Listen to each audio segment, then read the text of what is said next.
10 reasons you're afraid to hire a personal trainer. Though personal training is more mainstream than ever, there are still plenty of people hesitant to hire a trainer. They worry about the cost, they worry about the pain, and they wonder things like, will I look like a complete idiot? Is my trainer going to torture me? These fears are normal, but you shouldn't let them stop you from hiring a personal trainer. Learn more about the most common fears and how you can get over them.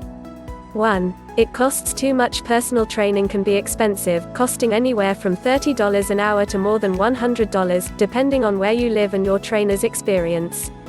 Yes, it costs, but there are plenty of reasons to hire one, and it can be a good investment. If you end up with an exercise habit, long-term weight loss, and a resource you can turn to for advice, that's a pretty good payoff. If budget is an issue, consider these options. Semi-private training. With this, you may train with around 2 to 5 people in a very small group setting, often in a circuit training format.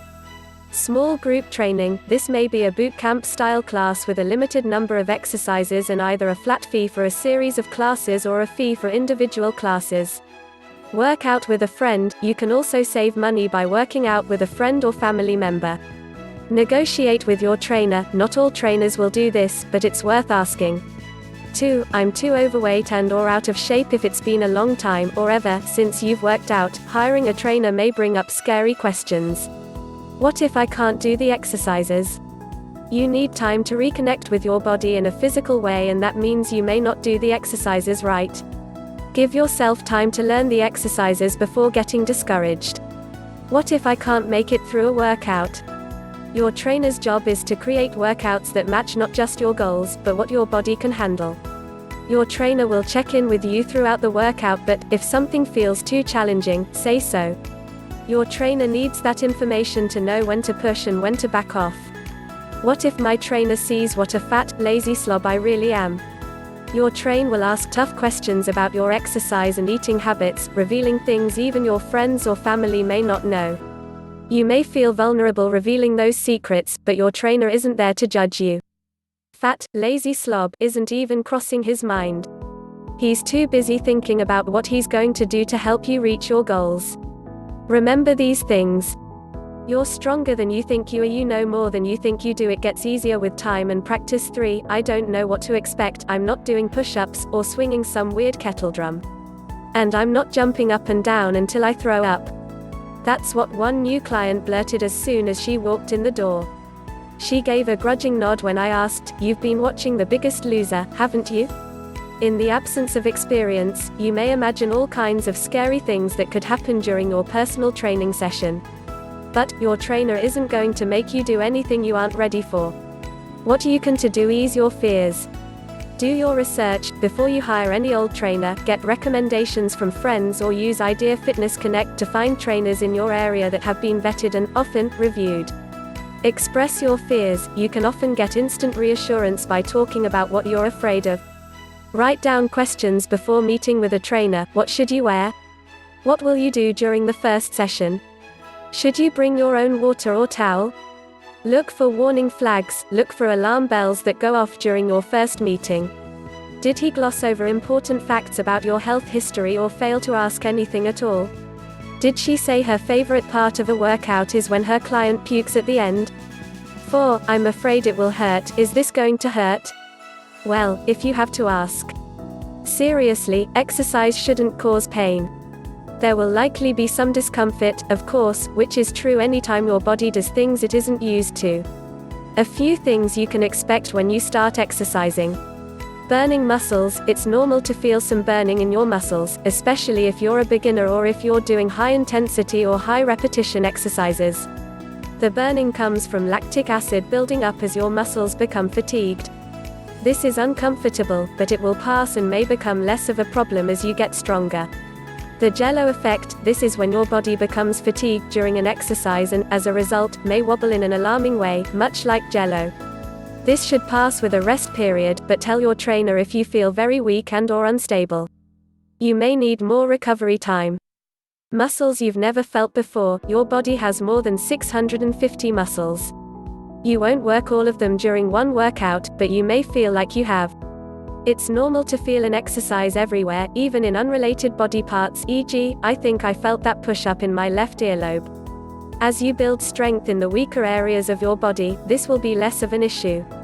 Stiffness and soreness. Any new activity can cause soreness within 24 to 48 hours of your workout. Some soreness is normal, and you may find that an anti-inflammatory, a hot bath or a massage can help.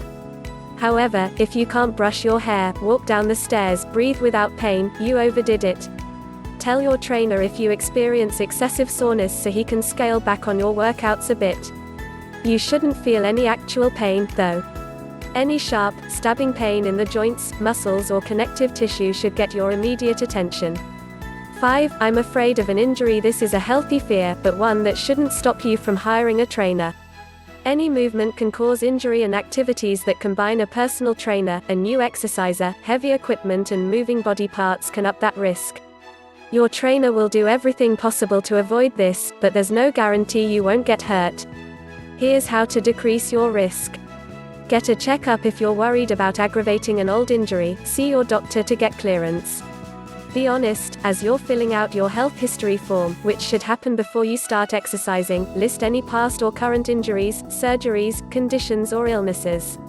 Tell your trainer about any pain you have, any movements that bother you or any exercises that have caused problems in the past. Give regular feedback. Complaining is probably the most fun you'll have during your workout session, and you can make it even more useful by being specific. For example, "I hate this exercise" isn't quite as helpful as "I hate this exercise because it really bothers my right shoulder." Be your own advocate. If anything feels wrong during an exercise, stop. Injuries often happen when you work through pain rather than stopping. Some clients are shy about speaking up, often thinking, "Well, he wouldn't have given me this exercise if he didn't think I could do it, right?" As brilliant as your trainer may be, he can't anticipate everything. 6. I have trainer trauma. If you've ever left a personal training session crying, limping, crawling and/or vowing to stop payment on your check as soon as you have the strength to lift your phone, you've probably had trainer trauma. Like every profession, personal training has its fair share of boneheads. Some may treat your first session like it's a contest to see how much torture your body can handle. Some do this because they think that's what every client wants. Others do it because a client may request that kind of workout without realizing how hard it really is. The result is, at best, trainer trauma and, at worst, an injury. For every bad trainer, there are hundreds of good ones, but you may need to approach your new search with a few things in mind. Ask for recommendations from friends, family, or trusted websites like Idea Fitness Connect. Ask for references. Ask your trainer if you can contact current or previous clients to get the real story. Look for experience and education. Make sure your trainer has experience training a wide variety of clients and dealing with any injuries or conditions you may have.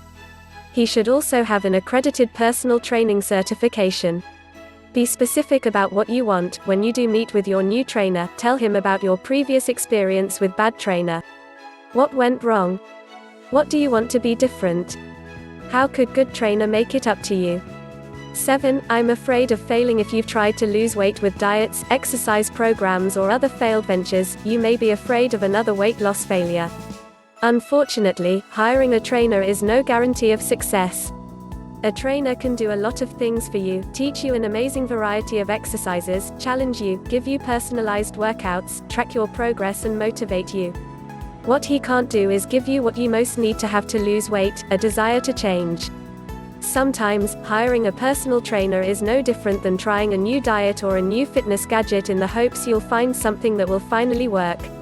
The problem is, no diet or gadget or personal trainer is going to make any difference if you don't believe that how you're living is making you more miserable than having to change it. Having a standing appointment that you're paying for and an expert to guide you can certainly be motivating, but it's no talisman against failure. Before you take the plunge, ask yourself why you want to hire a trainer. Good reasons to hire a trainer: you're not seeing results, you don't know where to start, or you're stuck in a plateau. Bad reasons to hire a trainer: you want to lose weight fast, you feel pressured by aggressive salespeople, you want the perfect body, or you think a trainer can magically transform you into the kind of person who is motivated to exercise. 8. I'm afraid of committing. Hiring a personal trainer is a big commitment, and it's normal to get cold feet. It's more than just meeting someone for an hour to exercise, you're also committing money. You may pay $35 to $100 an hour to work with a trainer, and that's a big investment. Look at your budget and figure out how much you can spend before signing up. Time, you have your appointment time to deal with, but you also have prep time, drive time and time to work out during the rest of the week. Look at your schedule to make sure you can fit this in. Trust, you're trusting this person with your body, your time and your goals. You should feel comfortable from the very first session. If you're not at ease from the get-go, go elsewhere. Your lifestyle, you're not just committing to an hour of exercise when you sign up for training, but other aspects of your life as well, your diet, how you spend your time, how active you are, how you sleep, how you deal with stress, etc. Make sure you're really ready to change before making the commitment. 9. I'm afraid of looking like an idiot when you hire a trainer. You will be expected to do a variety of physical movements and, yes, sometimes these movements will be awkward. Not only that, but your body will have a variety of responses to this physical activity: sweating, shaking, wobbling, or just downright confusion. Some common worries. What if I fart? You certainly could, and frankly, it isn't that uncommon. The best way to deal with it is to laugh it off, saying something like, "I guess I picked the wrong day to eat a can of beans for lunch. Do I stink? Maybe. But your trainer has inhaled so much body odor, she probably doesn't even smell it anymore. Am I sweating too much? No." Clients often feel embarrassed when they leave a big pool of sweat on the weight bench. Your trainer is actually quite pleased when you sweat. It means that your body is doing what it's supposed to, regulating your body temperature. Go forth and sweat. Am I really this uncoordinated? No, you're not.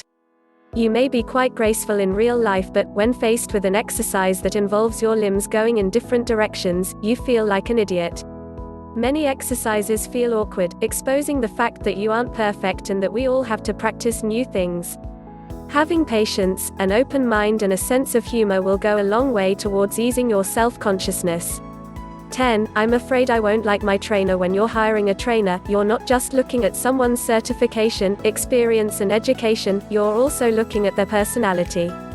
Most personal trainers can get along with a wide range of people, but not all personalities mesh very well. Increase your odds of finding the right trainer by thinking about what's important to you. That might include gender. If you have a preference for whether you want to work with a male or female, speak up right away. Personality, do you want someone who's quietly encouraging, or someone more aggressive? Training style, most trainers will adapt to what you want and need, every trainer is different. For example, if you want new, creative workouts, make that clear from the beginning so the trainer doesn't stick you on the same old machines. Giving your trainer some guidance may save you, and the trainer, from a bad experience. Most important, speak up if things aren't going well. You may think your trainer should read your mind, but, unless you spell it out, your trainer may have no clue you're unhappy.